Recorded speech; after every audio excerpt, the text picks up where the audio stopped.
Alrighty, what's up everybody? It's Jegwarr, and today we're going to be going over our first lesson in the Joust course. Um, Before we get into it, I just want to state my credentials because this is the first lesson. Pretty much I am a Smite player. I've played Smite for a long time. I'm a multi-masters player. You can look up my Smite guru. My name is the same as my YouTube channel, so it's pretty easy. I'm not going to dwell on the credentials too much. Most of what I'm going to say is going to be a fact or a statistic, pretty much just trying to teach you guys the very elementary basics of Joust. The objective for today's lesson is just to introduce y'all to the basics of Smite's Joust game mode and provide you guys kind of a foundation so you guys can go out and play it for yourselves and learn. So we're going to make this quick and concise. So we're going to get into our overview of Joust. Joust is a 3v3 mode. It's set on a smaller, more compact map than Conquest. It's more focused on teamwork and strategic engagements, and the objective is always to push structures and kill the Titan. So let's take a look at that Joust map. We'll start from the bottom and go up towards the top. So at the very bottom of the map in the circle, you can see the Order Titan. So that is one of the major objectives on the map. If you kill the Order Titan, the Chaos side wins. Right above that, we have the Order Phoenix. The Phoenix in Joust is probably the heaviest pressure creating objective on the map. Once you kill it, fire minions will spawn and run down the lane and kill everything in sight. Well, they're not that strong, but they're very strong. And then right above that, we have the Order Tower, which is pretty much your early game defense. That's what you're going to be hiding under, recalling under, ideally taking fights under it too. And then right to the left of that Order Tower, there's the blue buff. That blue buff is, there's one on each side. It's a mana buff that gives you mana basically whenever you hit an ability, and it has an Aura MP5 as well. We'll go more in depth to these in later lessons, but for right now, we're just getting an understanding. There's one on both sides, like I said. And then right above that, in the middle of the map, you have the middle of the lane where the minions meet. And to the right of the center of the lane, there's a red buff. This is a damage buff that you would give to one of your damage dealers. It just pretty much gives you more power, and it's very useful. It's one of the contested buffs on the map.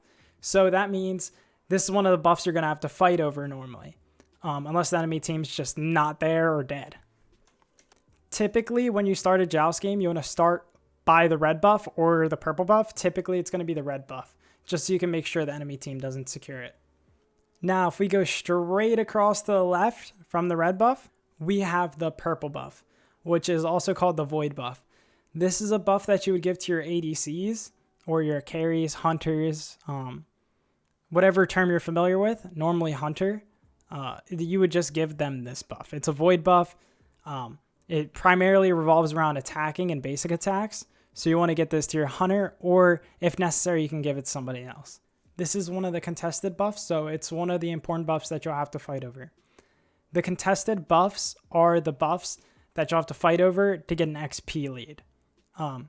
Straight to the left of the purple buff is the Bull Demon King. Now, this is the biggest camp on the map, and it's kind of a boss. The Bull Demon King spawns at 4 minutes, and it has a sizable amount of health. Pretty much, you want to organize your team to take this thing down. Whenever you do take it down, if there's a Phoenix or a tower up, it's going to disable the first one. So if the tower's up, it's going to disable the tower. If the Phoenix is up, it's going to disable the Phoenix. If there's neither one up, when the Phoenix respawns, it will be disabled for the remainder of your Bull Demon King buff. If your Bull Demon King buff wears off, you're out of luck. If the Phoenix is not going to be disabled, you just got the buff. The buff which it gives everybody on your team when you secure it gives you all health per second, which is also very useful when fighting.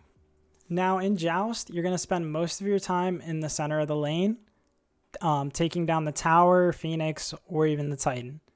It's important to understand that you should push minions into tower before trying to attack it. Same goes with the Phoenix and Titan. You will do more damage to these structures when the minions are also attacking them. For Joust, there are 3 kind of primary roles. There's going to be the tank type, there's going to be the damage dealing type, and a support type. The tank type is pretty much just absorbing damage and being the tankiest god out there. The damage dealer focuses on doing the opposite. They're going to be the damage dealing gods. So they're going to be the ones outputting all the damage. And then the last type is a support, which pretty much just aids the team, whether it be with healing or crowd control. Now, it's important to note not every team needs all three types of these, but it's important to note the different types of gods and the different types of roles. The basis of early game strategy in Joust is going to be focusing on clearing the minion waves most importantly, and then gaining control of the jungle and securing all the buffs you can. The more buffs you deny from your enemy and the more buffs you secure, the farther you'll get ahead in XP and gold, and that is pretty much the main way to get an advantage in Joust. That's going to cover it for our introductory lesson to Smite's Joust mode. We've covered the basics, the map layout, objectives, roles, and early game strategies. Just the basic strategies. We didn't go too much into it. But make sure you join us for the next lesson as we delve deeper into team comps and roles suitable for beginner players, and then we go into some more advanced team comps as well. I do have some activities for you guys to practice, so I would recommend that you guys hop into Joust Practice, the practice mode where you just play with bots, and practice pushing minions into tower, and try to explore the map. Explore the geometry of the map, like the shapes along the walls, which walls you can jump over, which walls you can't, and also try to learn the tower aggro and the structure aggro.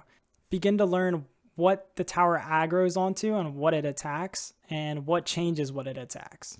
Once again, thanks for watching, and just remember, the more you play the game, the better you'll get at it. Just try to have fun with it and keep on playing.